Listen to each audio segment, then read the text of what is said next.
The reason I'm here is because I was invited by Master Shin Kun to converse, to have conversations about life.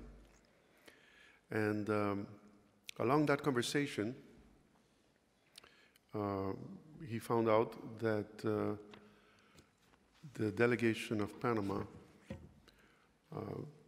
for several years, until about a year and a half ago, I've been here 6 years, was comprised of the great amount of diplomats and staff of one. It is, of course, the smallest delegation or diplomatic mission that can exist. So up to about a year and a half, there was only one diplomat, myself, no secretary, no staff, nobody else, but a very empty room. Nevertheless, the delegation is very active. And the conversation rose, how did you do it? How was the work done? And I said that I had a system of life. I was a public servant, and I have applied that system.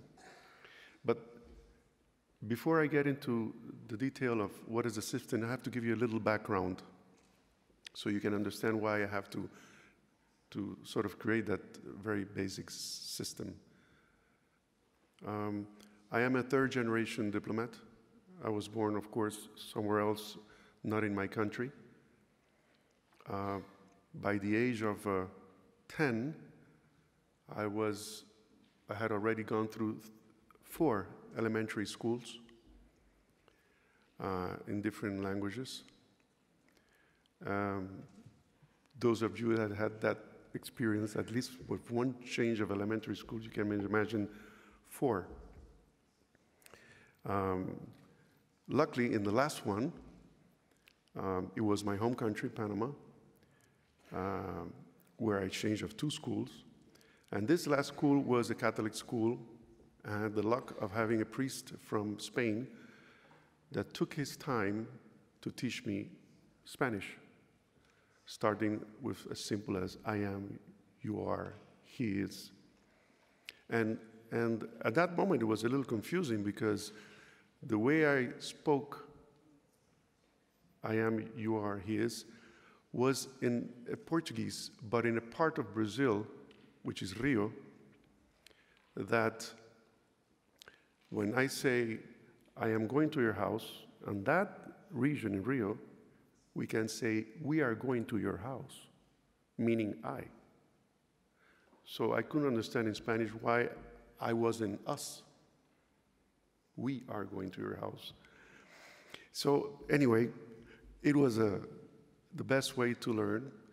And Master Kung, as you know, is also a great leader in interfaith conversation and communication. So I learned the Spanish, and eventually I fell in a group of books called Tesoro de la Juventud, Treasures of Youth.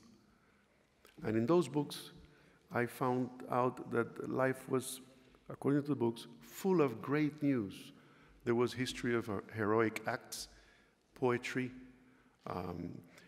fables of Aesop. It was very rich, but always beautiful things to read. So I grew with a mind of beautiful things happening in life, and you should pursue happiness, and the end of the story should be happiness. So I was a very happy child, adolescent, and adult. But I dreamed that my life would be like that. So later in life, I simply waited to see if a princess will appear in my life, not seeking for, and the princess did appear right in front of me, although she didn't know for some time. Actually, she's sitting right there.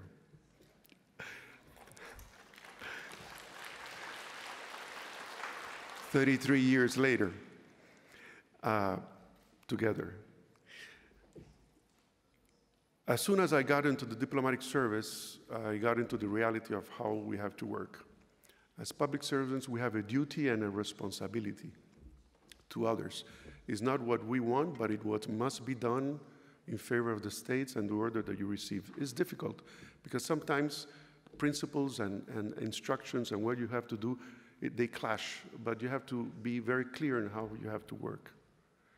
I realized that that life was going to be complicated and difficult and as a junior diplomat, constantly changing the time schedule. So at a very young age on our marriage, I realized that the most important part was family. Of course, we all know that, but how do you handle your life so it can work out very well? I decided to divide, and this is the part of the governance of the speech, of my intervention, that I hope it can help some. I hope I can inspire some.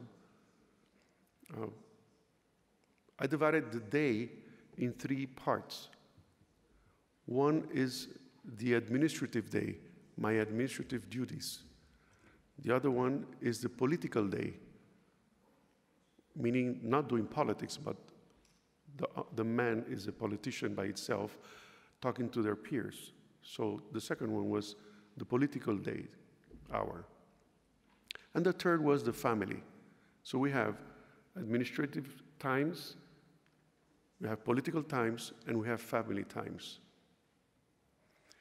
I divided the day basically as much as I could, that in the morning I would have to do, or in the beginning of the day, whatever the day was, depending on the situation, always to do the administrative section and not to be interrupted, not to give meetings, not to answer telephones, and try to get rid of all the documentation that had to be signed and all the decision processes. The political part, it goes by default. It has to do with remembering that you are part of a group and you have to take care of that group too. You have to see your colleagues, the people that work under you, the people that work above you. Little details as happy birthdays or visiting somebody within your group that has a sick member of the family. Sometimes we forget about that and we neglect that part of the job. And remember, they're all part of our working environment.